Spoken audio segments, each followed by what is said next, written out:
Un joven enamorado decidió un día ir a ver a su novia. Esta se había ido, estaba trabajando de interna en una casa y sus jefes se habían ido a San Sebastián y se la llevaron a ella para que cuidara de los niños. Ella no tenía ningún día libre y le dijo al novio que solo disponía durante esas semanas de unas cuantas horas el miércoles por la tarde. Él, sin pensárselo dos veces, se subió a un tren rumbo a San Sebastián para tan solo estar con ella 2 horas y luego volverse otra vez a Madrid. Era suficiente. A veces decimos que somos cristianos, pero la verdad es que la pasión y el fuego por las cosas de Dios ya no están guiando nuestras decisiones. Muchas veces estamos fríos, no nos emociona escuchar su palabra. No oramos, no leemos la Biblia, no nos congregamos. Cristo ha pasado a ser algo de segundo plano. Ya no es nuestra prioridad alabarlo, adorarle, servirle, etc. Por esta razón andamos por la vida confundidos, desalentados, sintiéndonos casi fracasados, sin gozo, sin el deseo de seguir adelante. A veces nos sentimos sin fuerzas y tan desanimados porque nuestra vida cristiana se ha enfriado. Ya no le hallamos ese sabor de antes a las cosas de Dios. Podemos decir entonces que el primer amor se ha ido. Un joven, después de 5 años de haber tenido un crecimiento espectacular, entró en uno de esos momentos que quizás te pueden sonar. Estuvimos tomando un café y me dijo con mirada triste: ¿qué me ocurre, pastor? Durante horas y hasta días pienso poco en el Señor. No tengo un fuerte anhelo de pasar tiempo con Él. Además, parece que he perdido el apetito por la Escritura. Es más, leerla es casi una obligación. Mi mente lo cree y proclamo las verdades, pero luego se ahogan en mí.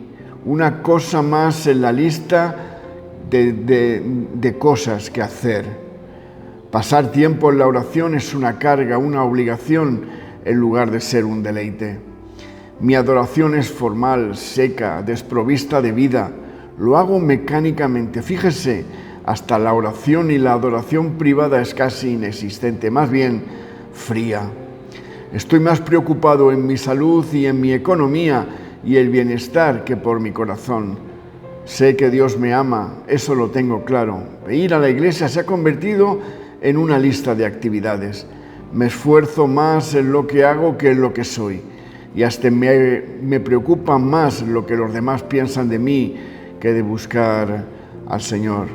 Después de ese café le respondí: ¿te dueles por el pecado? ¿Significa algo para ti? ¿Estás más interesado en el tiempo libre, el entretenimiento y en divertirte que en cultivar tu intimidad con Cristo a través de tu adoración, la oración y la palabra y la comunión cristiana? Muchas veces las personas rotas que reciben el amor de Dios, si no son sanadas, no lo pueden retener. Es como tener un agujero en el vaso. Por mucho que Dios llene eso, se irá vaciando poco a poco. Y disfrutar se les va a la primera prueba. Fíjate en lo que dice el libro de Apocalipsis, capítulo 2, en sus primeros 5 versículos. Escribe el ángel de la iglesia de Éfeso, el que tiene las 7 estrellas en su diestra, el que anda en medio de los 7 candeleros de oro, dice estas cosas: yo conozco tus obras y tu trabajo y tu paciencia, y que no puedes soportar a los malos, y has probado a los que se dicen ser apóstoles y no lo son, y los has hallado mentiroso, y has sufrido y tienes paciencia, y has trabajado por mi nombre, y no has desfallecido. Pero tengo contra ti que has dejado tu primer amor. Recuerda, por tanto, de dónde has caído y arrepiéntete y haz las primeras obras, pues si no, vendré pronto a ti y quitaré tu candelero de su lugar si no te hubieres arrepentido. El amor puede cesar cuando se pierde ese primer entusiasmo, cuando disminuye la pasión, cuando la razón se antepone al corazón, cuando cesa la comunicación, cuando no se la cultiva. El amor se enfría y queda la rutina, el silencio en las pruebas, el sufrimiento, las promesas que tardan, los afanes, etc. En el libro de los Hechos, capítulo 19, nos dice: y aprendemos de las pruebas y fe que tenían esta iglesia especial. Habían sufrido muchas pruebas, habían rechazado la falsa doctrina, habían trabajado fuertemente para el Señor, habían quemado las cosas carnales de sus vidas anteriores, habían dinamitado esos rudimentos de la carne y deseaban obedecer a su Señor Jesús. Claro que no era fácil. Cierto que por leer Hechos 19 y esos primeros 3 versículos de Apocalipsis 2, vemos una iglesia que verdaderamente tenía un buen testimonio. Pero cuando llegamos al versículo 4, vemos un gran peligro que estaba creciendo en medio de su congregación. Muchos de ellos, aunque estaban dedicados al trabajo del Señor, empezaban a tener un problema dentro de sus corazones. Estaban perdiendo su primer amor. ¿Qué significa esto? Algunos han comentado que la iglesia había perdido su amor por las almas perdidas. Otros dicen que habían perdido su amor por la gente. Ya no amaban a sus hermanos. Y el Evangelio de Marcos, capítulo 12 y verso 30 dice: y amarás al Señor tu Dios con todo tu corazón, con toda tu alma y con toda tu mente y con todas tus fuerzas. Este es el mandamiento principal. El deseo de Dios es que todo lo que hagamos para Cristo sea por amor de Él. Como en una relación, es posible que entremos en momentos de desierto, de desánimo, donde el Señor sigue trabajando en nuestros corazones, pero siempre, cada mañana, al levantarnos y mirar a nuestra pareja, decimos: hoy decido seguir por ti, por amor, porque ese amor del cual Dios nos está amando nada tiene que ver con estar sometido a los sentimientos, sino es una decisión consciente. Fíjate lo que dice Pablo en su segunda carta a Corintios, capítulo 5 y verso 14. Porque el amor de Cristo nos constriñe, nos obliga, pensando esto, que si uno murió por todos, luego todos murieron. El problema en Éfeso no tenía que ver necesariamente con sus acciones. Estaban haciendo las cosas correctamente, estaban trabajando fuertemente, estaban trabajando según los estatutos de la Escritura, estaban ganando almas para Cristo, enseñando la sana doctrina, todo esto. Pero su problema tenía que ver con su motivación. Sus acciones estaban bien, pero eran de inercia. Pero Cristo miró a sus corazones y encontró la motivación incorrecta. Cuando somos salvos, tenemos un celo para dar a Cristo nuestras vidas si éste las pidiera. Él había hecho tanto en salvarnos, había dado todo. Si esto no lo entendemos bien, no vamos a comprender cuál es el principal significado de la cruz, que ya no vivimos nosotros, que Él ha ocupado nuestro lugar y ahora nosotros estamos peregrinando por esta vida. No comprendas mal la gracia. ¿Cómo no podemos servir a Dios cuando Él murió por nosotros? Nuestra libertad nueva del pecado era muy fresca y deseábamos servir a Cristo por amor a Él y por gratitud al Señor. Pero después de muchos años en la iglesia, esos rudimentos aún no habían sido cambiados. No habíamos tenido una relación tan íntima e intensa con el Señor que le permitiera a Él reflejar su rostro en nuestras vidas. Vivíamos nosotros la vida cristiana, no la vivía el Señor en nosotros. Y eso hacía que ese amor se apagara y solamente quedara una motivación religiosa. Muy fácilmente podemos caer en ello, sin darnos cuenta de lo que está pasando. Podemos empezar a perder ese primer amor. Hay muchas razones por las que uno puede perder su primer amor.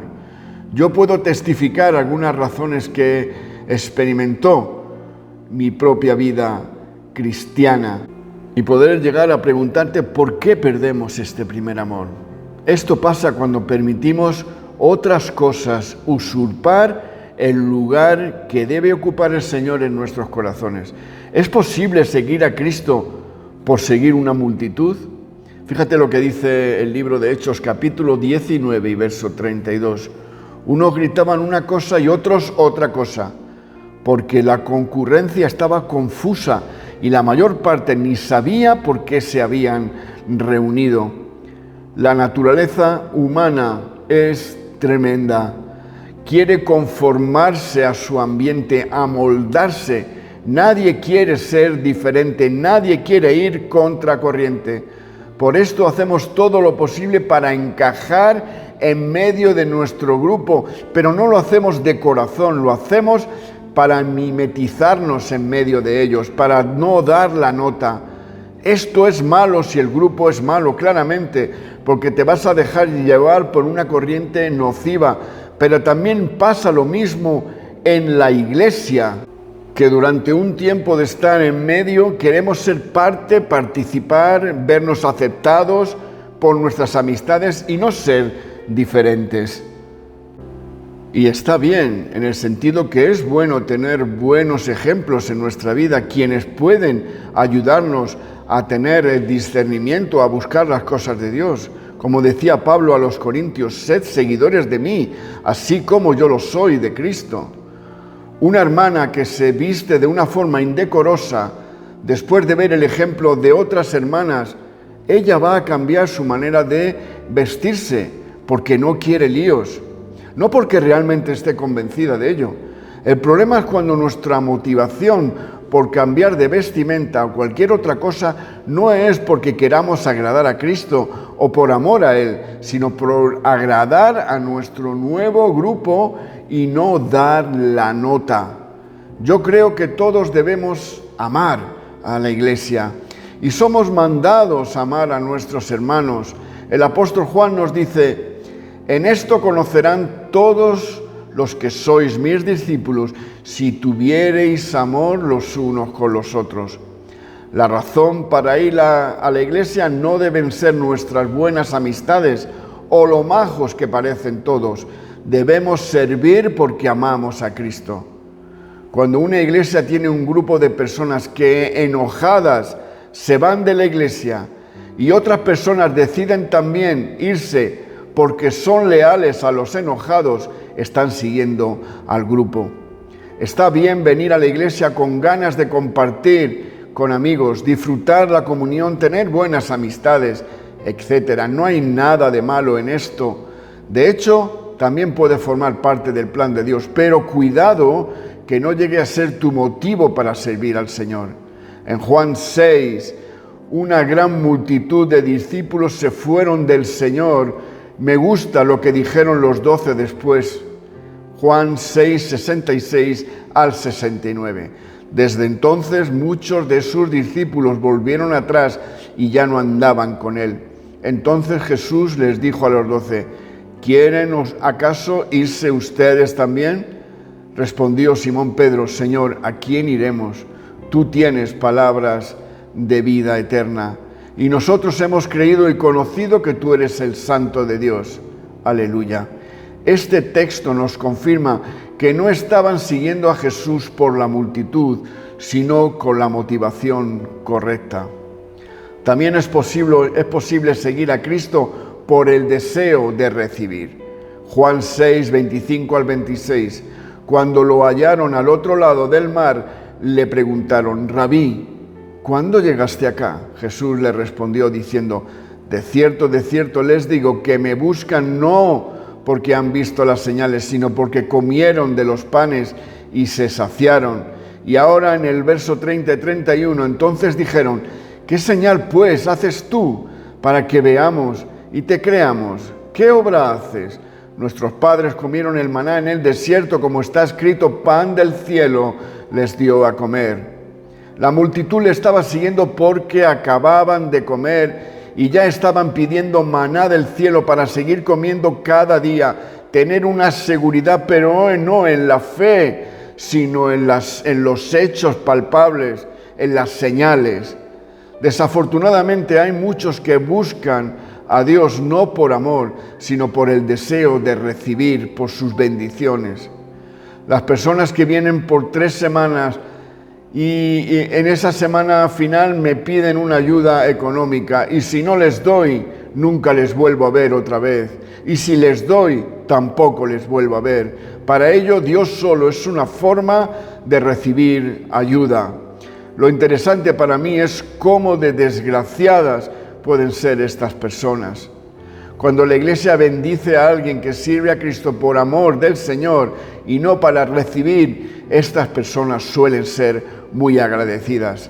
Pero cuando la Iglesia ayuda a alguien que está para recibir, no les ves en la Iglesia después de recibir. No sé por qué, pero es la verdad. Ya tienen lo que quieren, ya no necesitan a Dios. Pero no es tan obvio con todos. Puede existir este motivo de corazón en formas mucho más sutiles. Para algunos en su corazón el servir a Dios es una transacción. Yo trabajo para Dios, yo voy a la iglesia, yo leo mi Biblia y Dios me tiene que recompensar. ¿Es la verdad que hay bendición en servir a Dios? Pues claro. Es la verdad que obedeciendo los mandamientos de Dios, como un buen padre, Él nos va a bendecir y nos va a ayudar en muchos problemas. Pero cuando este llega a ser nuestro motivo, ya está la motivación incorrecta en nuestro corazón. ¿Es posible servir a Cristo por desear atención? La tercera carta de Juan, verso 9, dice: he escrito a la iglesia, pero Diótrefes, quien ambiciona ser el primero entre ellos, no nos admite. Aún en el mundo hay un respeto para personas muy entregadas a Dios y muchas personas desean este respeto. Al comienzo de mi ministerio, mi pastor me dio 5 minutos para predicar. Y recuerdo después de muchas personas vinieron para felicitarme y decirme que era un buen predicador. Y empecé a disfrutar de esta nueva situación que tenía encima de aquellos que no predicaban. Cuando servimos a Dios y personas empiezan a felicitarnos y darnos más respeto del que merecemos, estamos en peligro si llegamos a creerlo, porque fácilmente puede llegar a ser una motivación para servir al Señor. Hay algunas pruebas para ver si está pasando esto en nuestro corazón. A. ¿Cómo responde cuando te regañan? La persona que sirve al Señor por el motivo del reconocimiento no responde bien cuando es corregido por su pastor o por otros. Ellos se enojan porque su deseo es alabanza, no ser corregidos. La persona con el motivo correcto responde humildemente porque quiere crecer y aprender y busca corregir sus errores porque su motivación es la de servir por amor al Señor. B. ¿Cómo responde alguien cuando pierde su responsabilidad? Una mujer tocaba el piano por 30 años. ¿Y cómo respondió cuando el pastor le pidió compartir su puesto con otros, enseñar a otros a tocar el piano, dejar que otros ministraran con el piano? Por su reacción mostró que no tocaba el piano por amor al Señor, sino por el amor de la preeminencia entre los hermanos, por sentirse imprescindible. Cuidado, hermanos, ¿cuál es tu motivación? ¿Es posible servir a Cristo por obligación? Segunda carta de Corintios, capítulo 9, verso 7. Cada uno dé como propuso en su corazón, no con tristeza o por necesidad, porque Dios ama al dador alegre.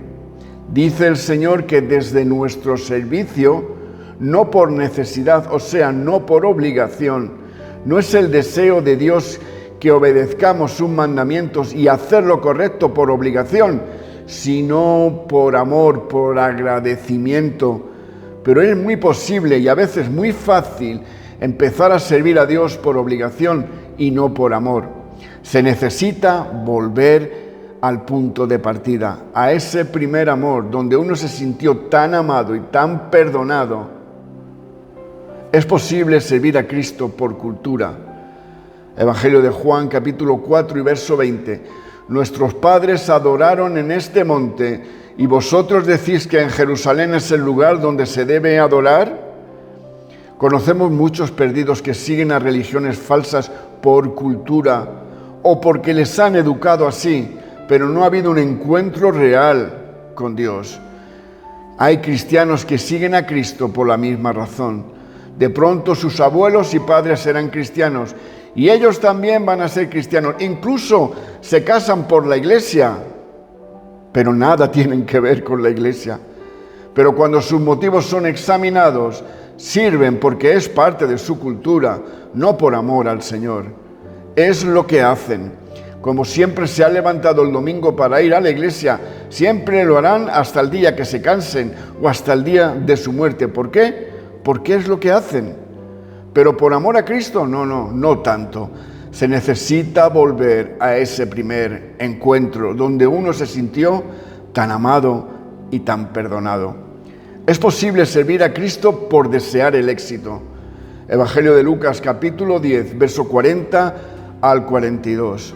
Pero Marta se distraía en muchos servicios y vino a él diciendo: Señor, ¿no tienes cuidado que mi hermana me deja servir sola?